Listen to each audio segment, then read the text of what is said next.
In this video, we're going to continue with section 1.6. We're going to talk about one more formula called the distance formula. So it is actually derived from the Pythagorean theorem. So I'm going to do kind of a brief where it comes from kind of demonstration down here. Definitely, if you don't mind, copy this down. Basically, we're going to show how do I use the Pythagorean theorem when it's on a coordinate grid if I don't have it graphed. Okay, so basically, if I wanted to know the distance from this point to this point, if I had it on a graph, here's what I would do. I would actually draw in the legs of a right triangle. So then this would be my A and this would be my B, and the distance I'm looking for would be the hypotenuse of the triangle. Okay, so if I don't have a grid, though, it'd be nice to be able to use the coordinates in a formula to just find the distance without having to graph it every time. So I'm going to show you where it comes from. So if I want to find the distance here from A, it's the distance between x1 and x2, right? It's the horizontal distance. So if this was 6 and this was 2, A would be 4, right? I would just subtract those two x values. So A is the same as x2 minus x1. B is the vertical distance between those points, and if I wanted to find this distance, I would take the top y value and subtract the bottom y value. So in other words, B is the same as y2 minus y1.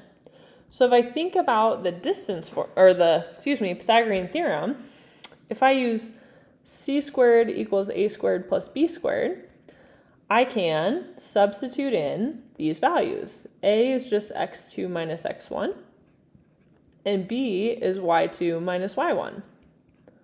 Okay, it's still squared.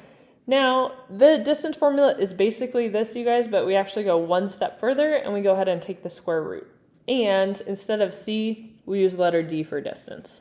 So here is the actual formula for the distance formula. It is the square root of x2 minus x1 squared plus y2 minus y1 squared. But now you know that that actually just comes from the Pythagorean theorem, okay?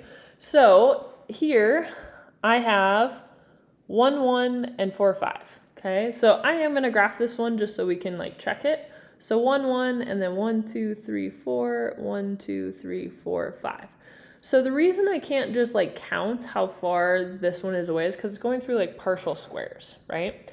So I could draw in a triangle and do Pythagorean theorem, right? This one has a length of 3, this one has a length of 1, 2, 3, 4, and then I could do Pythagorean theorem to find C. So let's go ahead and try the distance formula on this one. You know what? Actually, I'm not going to. I'm just going to use it on this next one, you guys, so then you can see really how it ties in. So here, a squared plus b squared equals c squared. So 4 squared plus 3 squared equals c squared. So 16 plus 9 equals c squared. 25 equals c squared. And this one works out nice because 25 is a perfect square. So my recommendation, you guys, is if you have a graph, it's actually probably faster to do this. But if you don't, like in number 6, this is where I would use this formula, okay? So here is it says find DC. So anytime you see that without the segment symbol, they want what is the length of DC? And remember, length and distance are talking about the same thing. So if it ever says just find DC, they're talking about what is the distance from D to C. So I'm just going to call this one x1, y1, and C x2, y2. And I'm just going to plug these numbers into the distance formula since I don't have a graph to plot them on. So D equals the square root of x2 minus x1, so negative 9 minus negative 3 squared, plus y2 minus y1, so negative 5 minus 5 squared. Okay, so all I did is I plugged x1, y1, x2, y2 into this formula.